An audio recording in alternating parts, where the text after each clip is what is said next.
It is a brand new world out there. For 2020, it appears as though fans will not be allowed in many sports facilities across the world.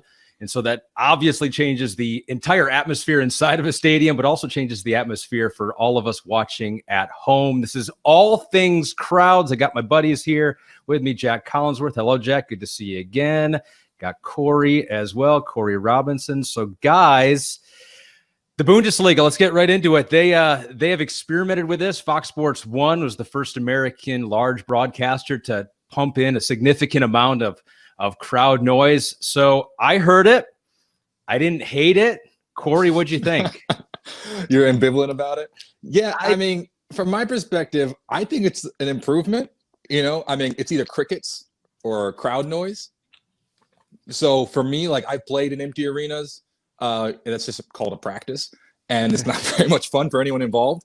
And I played in front of crowd noise at Notre Dame. They actually used to pump in, especially when we had a big game. So we would play like Michigan, or we'd go to Clemson, and they say, this is what's going to sound like. And they blared over the speakers. So like, I've played in those environments, and it does add something. It's better than, listening to like the garbage trucks drive by and stuff. But look, yeah, I think at the end of the day, it's an improvement, and that's all we can ask for, right? It's just eventually every day getting better. It actually, Jack, wasn't terrible because the audio engineer did a good job. They had just the hum and the murmur of the crowd playing throughout the whole game. And then when the home team would score, they'd ramp up some cheering and ramp it down. And when the away team would score, it'd be some jeering and ramp it down. It was kind of scary and how realistic it actually sounded. I hate it. There you go. I hate it. I think authenticity is all that should matter. And I very quickly take myself out of the abstract and put myself into the what would it look like inside of a production truck. So what are we going to do? Have somebody sitting there with the interception button, with the touchdown button, with the home team button, with the away team good play button, with the sack on third down button? Like, in how many different ways can you try to recreate this? It's a little different with a sport like soccer. I guess you have a goal button and a goal button. I don't know what the hell else you'd have. But there's so many different cheers in football. And the first time they mess it up, the first time it doesn't sound right, you're dead. You lost all trust with fans, and for that reason alone, feels artificial. And I hate there was one part of it. So when the away team scored, there were some jeers and murmurs, and it did sound like an upset fan base. But it was funny because it lasted for about 15 seconds and then went right back into those chants that the soccer crowds normally do, and so that seemed fake. I think I side with you, Jack, in that this is an opportunity to do something completely different. We don't need to. It's certainly comforting to hear the crowd noise because that's what we've always heard as a sports fan. Mm-hmm. But this really is an opportunity to do something a little bit different and experiment because you're right. It's fake. There's no fans there. They're not making that loud noise. But I gotta say, I think it's an interesting opportunity if you get, especially in German soccer and Premier League soccer, you could engage the fans who can't actually attend the game, the big clubs that are raucous for their teams and their clubs, and say, hey, come over and we'll record like a studio session of you guys doing all your cheers. That way it feels authentic. You involve the community and the fans feel like they actually have a voice now.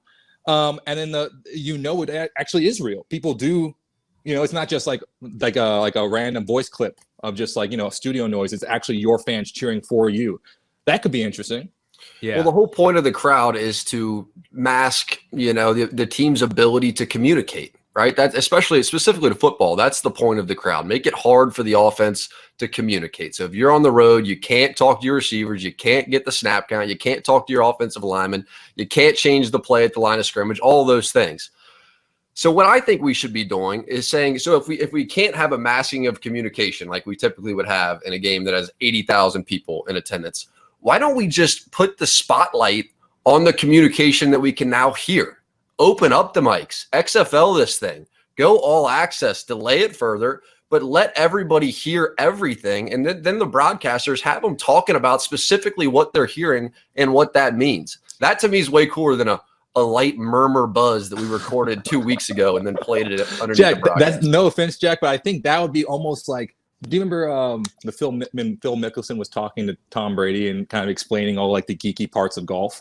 Like that's almost like Bill Nye the Science Guy, kind of like nerdy. I loved it. But I loved it. No, man. I feel like the average fan doesn't want to hear like trash Buffalo talk. Buffalo 2 would be like coming through. Like, yes, hey, they do. I don't know, man. It's not Yes, they being in the do. middle, but it's Well, not that interesting, you know? Remember It's kinda- when Cam came up to the line of scrimmage and he said, "Hey, you got this play? Oh, you've seen this on film? Well, watch this." That was one of the greatest moments of any of those things. Omaha, Peyton Manning at the line of scrimmage, one of the great mysteries in NFL history. And it's just these tiny little small things that they barely sneak into a broadcast that become these great moments over the years. Yes. Why not blow that up and see what this thing's capable of in a year where you have the ability to do so for free? Did they become phenomenons? Did Omaha become a phenomenon though, because it was the one time out of a million that we got to hear what was actually on the field and we focused on it? Exactly. I do think that there's a possibility, and I know with first base, they always say first baseman in Major League Baseball, what are you talking about over there? I guarantee 95% of the conversations are super boring. How you doing, man? Hey, good hit. And so there is going to need to be some curating. But I think there's obviously some room for a little bit more access to the players on the field, to what they're saying, because that will be the reality. You will hear that if you're on the field, even if you're not trying to highlight what the people are saying, what the coaches, what the players are saying, just by nature of no one else being in the building. I think you will hear some of that. So don't shy away from, if you pick up some of it, you maybe don't have to explicitly go and look for it. I think you'll pick some of that up. Jack, I do want to ask We've never had, hold on real quick. We've never had access like that. So to act like we've seen this before or experienced or felt this, it would be a bold-faced lie. We have no clue what it's like to have 8 offensive stars mic'd up and have that communication, or to have a 25, 30-second delay where we can pick golden nugget moments. We've never done that before. And truthfully, I think that everything that we've seen from the XFL, from all these leagues, everybody's going, we want more access. We want to know what it's really like. And it might not be cool to Corey, who's been in the huddle and experienced it and lived it, but maybe it would be cool to Joe Smith, who never has. No, but and Jack, so I think you have to let that roll, let that breathe in every way you can. No, I think what you should do is, like, the players have to play, right? So what I would say is let the players put together a mixtape and then allow them, because, like, it's almost like a pickup game when you're playing, like, you go into an open gym, right? Like your high school open gym, and you have all the alumni come back and you guys are just running. Like, what's playing? You got rap, you got rock, whatever, is your taste. That's a fun environment. And you get to watch guys play music and you can still hear them talk trash. Like, I think that would be kind of fun. And the players get to pump up and they're like, I just listened to Gunna's new album. I listened to Baby's new album. All that stuff is really cool. I think that that's different. It's fun. It's interesting. And the players would love it. Would it not be cool to hear Aaron Rodgers give the exact play call inside the huddle? I'm talking about the exact word for word play call, and then hear the broadcaster sit there and tell you what it meant 20 seconds after it happened. It's all these things that we've never thought about before with the broadcast that I think we now have every excuse to think about. And then once the world goes back to normal, we steal all these things that happened from Corona 2020 and we implement them because we had a free excuse to try them right now. There's another level too, and it could be that you still want the reaction, because that is a big part of going to a game, is you feel like you're part of this a real reaction, communal experience. So exactly. So you could do a real reaction via Zoom, and that's not going to be as good or anything like that. But here, hold on. So here's Fred Gaudelli, executive producer of Sunday Night Football. He did smart man. An interview with USA Today. He said, as a live producer, artificial anything doesn't really sound or feel right to me. So he's in the Jack Collinsworth camp. But at this point, we have the luxury of keeping everything on the table. He had another quote in there, and where is it? Here it is. The possibility of working with a tech company to develop an app that would allow fans to cheer from their phones. So Jack, that would placate you because it would be authentic. And who knows, maybe you could cut into some homes across the country of people jumping up and down and high-fiving their family in quarantine. At least that would be authentic, and it would be different. It would be trying to innovate in this 2020 era. I mean, are you going to cut live into living rooms across the country and air live whatever may be said? They do that already. Hey, you don't know what a fan's going to do in the stadium. We've seen that before. But you can. It's just no matter what sounds like blah blah blah blah blah blah blah. That's blah, true. Blah, no, what if the Apple is like? Them. Do you remember those things in basketball where they have like the little noise meters and it's like the artificial thing that goes up and down, right? Yeah. What if you look at the app like that, where maybe it's like a press to click, and everyone's like watching the game and they're like hitting it, and then that registers to an actual meter, which will then raise and lower the volume in real time. You have a pre-recorded cheer, and you can press it when you get excited. And then everyone who's watching the game, it's like a live chat room in a sense or whatever. Like, I don't know how technology works. I'm not like a genius or anything, but I would say that, like, as far as app, everyone's around the country or the world pressing it, and then it's getting massively loud right before a bit like a PK.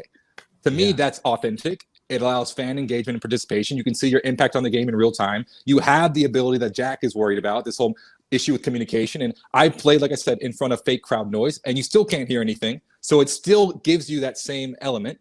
I think that's probably a realistic solution. You'd actually have the crowd noise in the stadium, and it can be controlled via home. Invent it. Actually have it in the stadium, just like a low, dull roar throughout the course of the game. Does it get louder? Does it get softer? Like, is that, I don't, is it for the players? Like, I always took the whole added crowd noise element as for the fans at home to feel like the world's not crumbling to its core. Like, there's some sense of normalcy. Oh, there's football. And also we hear some buzz of fake crowd noise. Like, that was what it sounded like when Joe Buck initially came out and raised this whole idea. But from the very second I heard it, I thought it sounded fake. I thought it sounded inauthentic. And I thought it sounded the complete opposite of everything 2020 is. People want to know what's real. They want to feel it. They want to feel like they're there. They want to feel like they know you. They want to feel like they know your presented form of yourself. They want to know your real form of yourself. And I think all of the factors we're talking about allows the NFL and all these production companies and, NBC, ESPN, Fox, CBS to experiment and push the envelope in ways that they never before could. And I hope that we do that without trying to recreate what already was, because I thought it already could have been improved if we had a little leniency and freedom to press. Game broadcast for the longest time, and they say don't fix what ain't broken. And for a lot of time, I mean, the game broadcasts aren't broken. You just want to watch the game. You don't necessarily need all the bells and whistles. Although when we've gotten them throughout the years, the first down marker from Fred Gaudelli, that's been a huge innovation. So I think you're right. You got to take this opportunity with everything and sports teams and sports broadcasters included to think what's the next step. This is a chance to reevaluate what we're doing. I thought that was an interesting point, Corey, that you brought up, and Jack, you as well, about what this is going to feel like for a fan. So say, and we've talked about it before on this podcast, some stadiums may allow in, if they're 100,000 capacity, they may allow in 20,000 fans, and you may separate them and do some social distancing.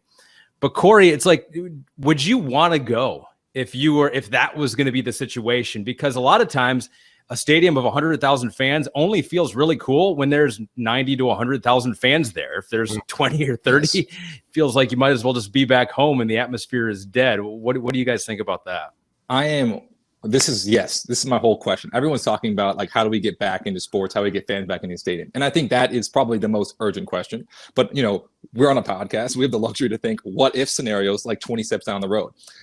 If I'm a fan, I don't even want to go to a game where there's no other fans there. Like, it's all about the atmosphere. Like, this is something that Jack brought up. Forget, being a player. Those are certain elements that you want fans for to, shift the mood of the game so you can actually, have advantages, home advantage. But if you're a fan, you want to be a part of the electricity that's going around in the arena.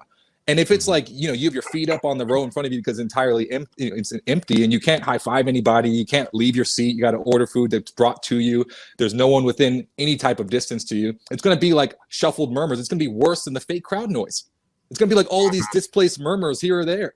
I've been to games that are like, at empty stadiums, or like an afternoon like matinee at Staten Island for like a minor league game, and I'm enjoying myself because I can like have a nice day and walk around. But if I'm not even able to do that, I always stay at home. Yeah, we started the whole podcast, like the first whatever it's been 15 minutes was all about the idea that it would be an empty stadium, and it's not going to be. That's just what everything I'm hearing. It's not going to be an empty stadium. I think it's possible it's close to a full stadium. I think it's likely it's 20 to 30,000 people, depending on where this thing is in 4 months from now. But I think there's an easy, natural way to do this thing. I think the way you do it is that you open it up a few hours before kickoff, which they already do, maybe a little bit more just to play it safe.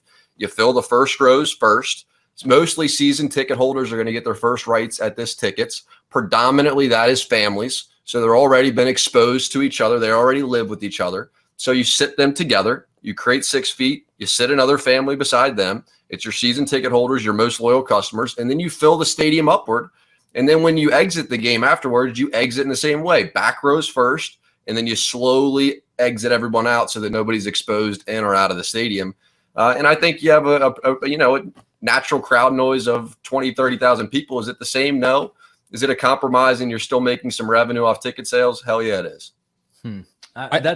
That's interesting. Yeah, go ahead, Corey. I was just saying, I think the only way that could work, in my personal opinion, is if you just block off half the stadium, right? And you say, look, we're gonna saying just like how they have to fight for LA things because they can't sell any tickets in LA. Yeah. Same deal. Gotcha. Okay, that makes They're more way sense ahead to of the me. game. They've been way ahead of the game. That makes a little more sense to I've me. been practicing this. Yeah, you know what? Will the demand be there? Yes. Will it be the same? No. But like you said before, 2020, nothing is the same right now. Yeah. And so you take what you can get. I'm not even a person I'm a homebody. I stay at home a lot. I don't venture outdoors unless I really need to, even before all this happened. But just the other day, me and my family got 2 young kids. We took a walk in our downtown center. And I was like, oh my gosh, this feels so good just to be outside in public. There was no one around. And if there was, we'd dart by them 6 feet away. But you're right. There will be the desire to get back into a stadium, even if it's nowhere near what it's like before. I agree.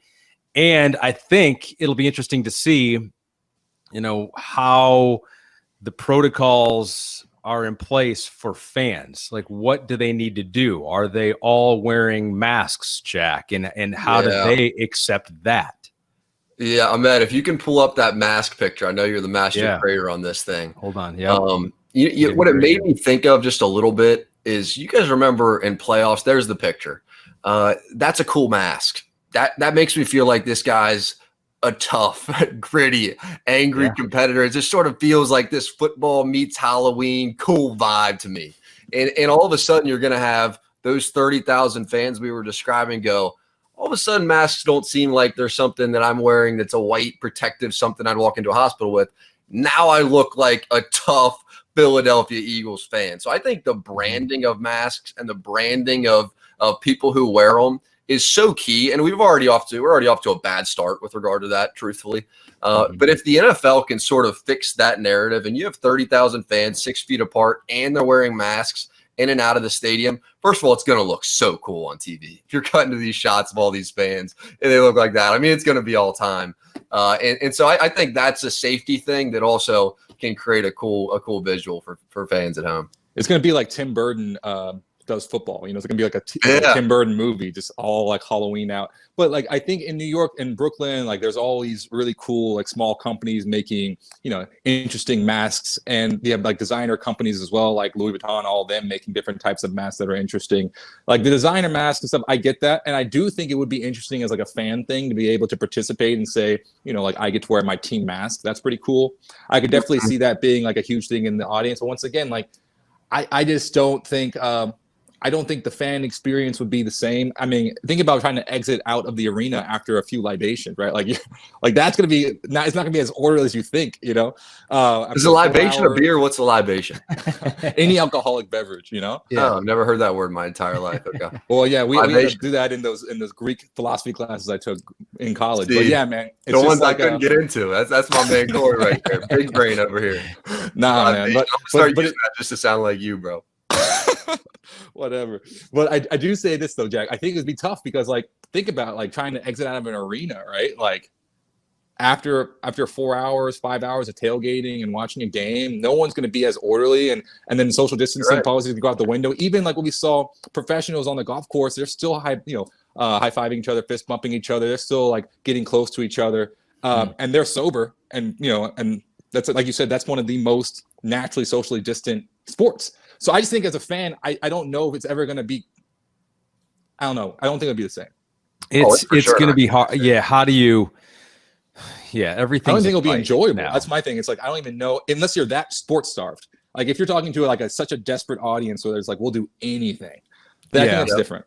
I think Yeah, Ahmed made a great point on that, which is people are stir crazy, man. And so any excuse you can have to go on the boat or to take a walk. I'm taking like 4 bike rides a day. I'm like a 70-year-old grandpa or something right now, or a middle schooler. I'm just like doing anything I can. I'm taking 4 walks and I'm taking 4 bike rides. It's this totally new life, but I got to say, there's some weird element of enjoyment that you find in sort of transitioning your day to day. I don't know what it is. So if this is correct, like if this is what you have to do to be able to get out and enjoy an NFL football game or any sporting event, then you're going to do it. And if you can have your team colors on at the same time. The only problem is once you get in the stadium, you've already seen some of those videos floating around from Costco where people refuse and then you got to fight. You've got to cut that out because it's just if everyone can comply with whatever the rules are in that stadium, then we can all have a fun time and give the double thumbs up like this guy right here. I agree. And this is something real quick, guy, that I talked about one time before. Unrelated, related. Man, I wish we had some stadiums that didn't have all those empty seats for a moment just like this. And I don't know how long it would take to construct just a field, but maybe it's something you think down in the future. It's like, okay, we're going to have 3 venues for every sport that we've built with the thought in mind that there will be no fans there. We're going to build it as cool for TV and visually appealing as possible. Here's the Field of Dreams in Iowa, where they actually were going to play a game this year, White Sox and Yankees. I think it was going to be in August. It wasn't going to be on the field, but they're going to construct one right next to it. How cool is that? And then you don't have all those empty seats. And so I don't know. Maybe it's an idea that would have been better a year for 2019 for right now, and will never apply in the future. But I think it'd be kind of cool to construct these arenas just for TV only. What do you guys think? I agree. I mean, it reminds me a bit of those like the outdoor hockey classics. It's like you tune in and it's the spectacle just grabs your attention. You cannot even be a hockey fan. And I'm like, they're playing hockey and it's like 65 degrees outside. How the hell does this work? I mean, what kind of refrigeration system we got cooking underneath this thing, keeping this ice cold? I just don't get it. I need that in my cooler when I go back and have one of my whatever those words Corey was describing. Libation. Libation. Yeah, when keeping my libations cold. That's gonna be the name of this podcast. Libation. All things libations. The Corey. The opposite of that is to take a sports arena and turn it into a movie theater. So you just take something that normally houses sports and you repurpose it right now. So I think both these things can work together. See, Ahmed, Jack, I love y'all's points because right now I've been thinking a lot about this actually. Like during times of crisis, people are looking for like comfort things, right? Comfort foods, or like we want sports because that's something that is just so essential to our national identity. It's something that gives us great joy. It's something that I think is comforting. But one of the things that I think we're kind of neglecting is this idea of nostalgia. And I think that just growing up and going outside and going to the ballpark with your friends, like playing basketball in their neighborhood, you know what I'm saying? Like these are things that everyone can identify with, like just playing backyard sports. And I feel like this idea of this multiple field of dreams, like this could work out so well because you're just bringing people back to what sports is all about, right? And that kind of like really like just good, wholesome content of just people playing and competing. And you could have people just like at Duke. There was this really great, the baseball arena there. They have a lawn and everyone just lays out on the lawn and you can just watch the baseball. And that's nice, natural social distancing. They do that, I think, at the at Wimbledon too. There was this little like patch of grass where you could like kind of sit down and watch games. I think that could be really nice. People just like having picnics at the little Field of Dream, just watching baseball. That to me would bring it right back home to what this is all about, right? What people are craving. I agree. It's the sense of community, man. It's and in a large part, it's not even so much about we're making a big deal about being at games and attending games live. The reality is that was already going down. 2019 was the lowest attendance year since back to 2004 for the National Football League. So that's fewer people showing up to games than ever. It's really more about showing up to work or showing up to Zoom work or whatever work winds up being by September and having something to talk about, having a common ground. To where you can start your work conversation on something fun, some funny moment from a fan or a great moment in the fourth quarter or a funny commercial in the third, whatever it is, it just gives people this common ground. And as fragmented as the world has become, we're all watching a zillion different TV shows. There's no one American Idol. There's no one thing that everyone tunes in for anymore. And sports are really the only last surviving thing that is that. And so I think giving some people something where we can all grab onto the same life raft at once and share a conversation about it, it has a little bit of magic to it still. People congregate around the internet and watch all things ... with Jack and Corey and Ahmed. No, but you're right. It's like we're losing those shared experiences here in America, all across the world. Although it's funny because I cover rugby, and I was talking to Alex Corbacero, former English rugby player, and they still have that in England where multiple times a year, it'll be a Six Nations rugby match where the whole country tunes in. There will be an English football, soccer match there. The whole nation will tune in.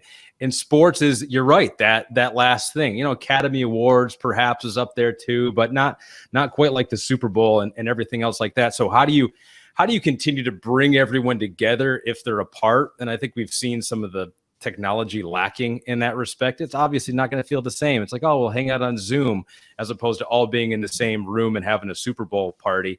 Maybe down the road we get some virtual reality, augmented reality that makes it actually feel a little bit better to be apart but together. So sports can still do that. Yeah, and I think you could just take kind of notes from movie screenings in public parks, right? Like you could have people, you could stream games like at Central Park, and just have like a little projector and a projector screen, and everyone can have their little lawn mats and their blankets and have a picnic and watch the Yankees play. Like to me, the 6-foot circle around everyone, the 6-foot circle, and you could just you could sell it out in theory, right? Like you could have like ticketing entrances, like that's what they do in Central Park when they have massive concerts. So I think in my perspective, there are other ways around this that aren't in the stadium, and that's why I think Hard Rock Stadium is such a fascinating idea of, when you're not playing football there, like what can you do there? And the drive-in movie theater is, once again, that's coming back to essential car culture. That's coming back to like old school Americana. That's just beautiful, being able to be with people but have privacy, and it just hit a nostalgia. Like I just want to go to the movie theater.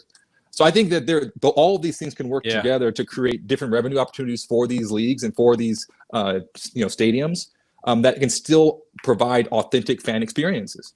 Mm-hmm. And I got to imagine that so you sort of have the state level, right? So all of these individual states are going to have to sign off on things, and it's not only going to the games and stuff. Like you got to think about the tailgates.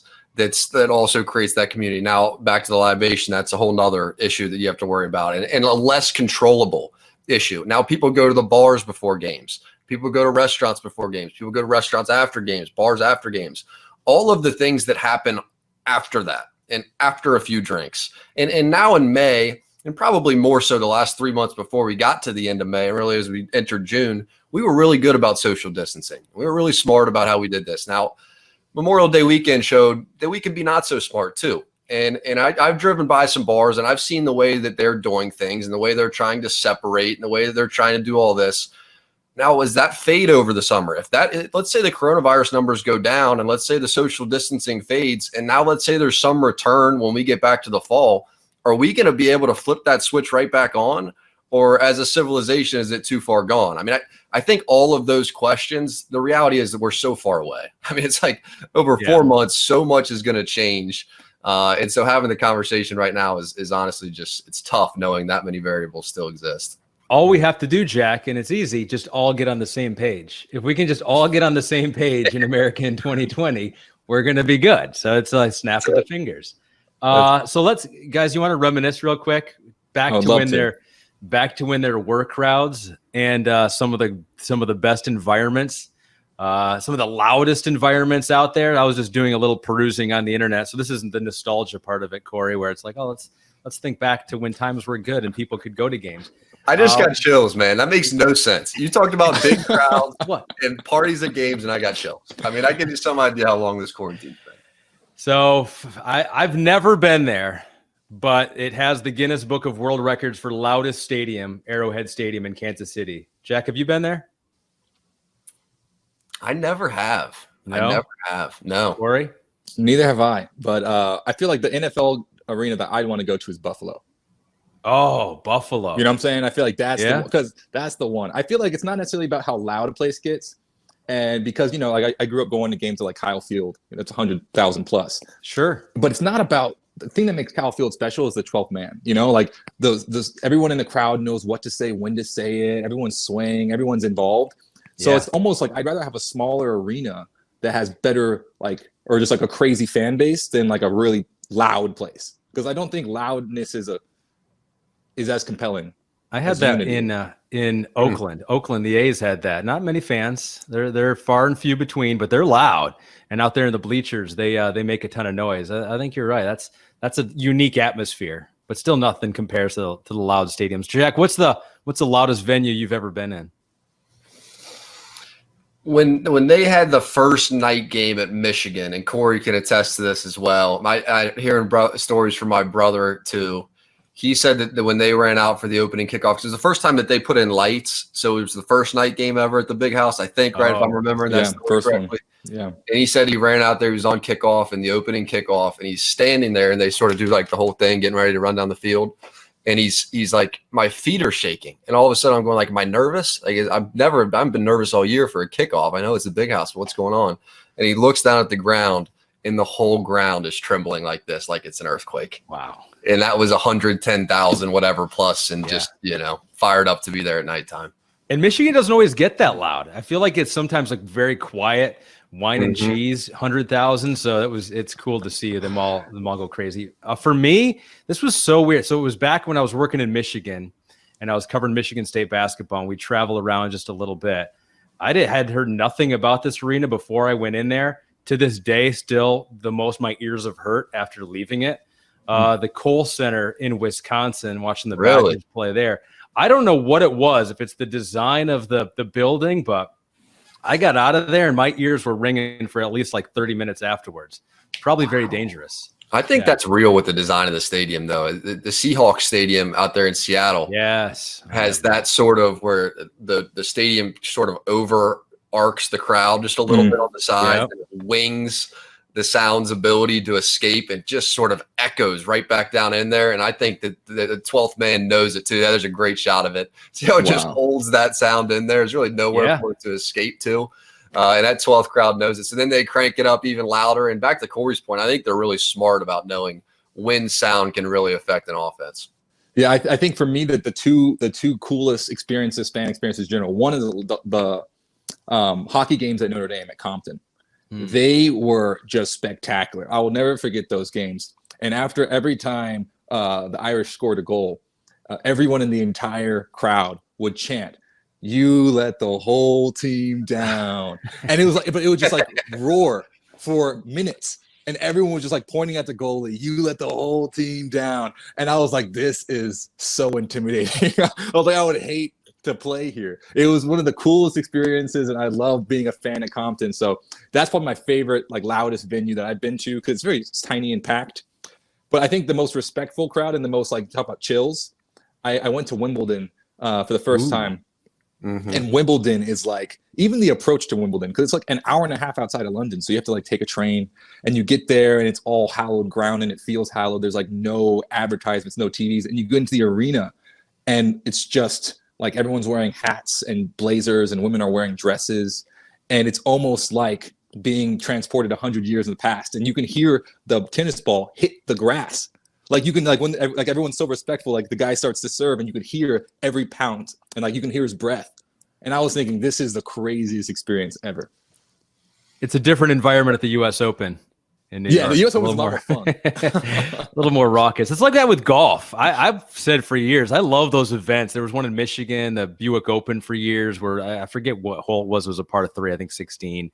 It was just loud the whole time, basically. And I'm like, man, that's such a better environment. But the tradition is to be quiet and to be respectful in England more so than other places, I guess. Did you guys not come away watching the match too? Did you guys, anybody see the match too with Tiger and Phil, and Peyton and Tom? I was just reading today that they're talking about making that an annual thing, where Phil and Tiger will just bring on 2 new athletes every year, and they'll just run it back. I mean, I think it's making so much money and drawing in so much viewers. Why would you not?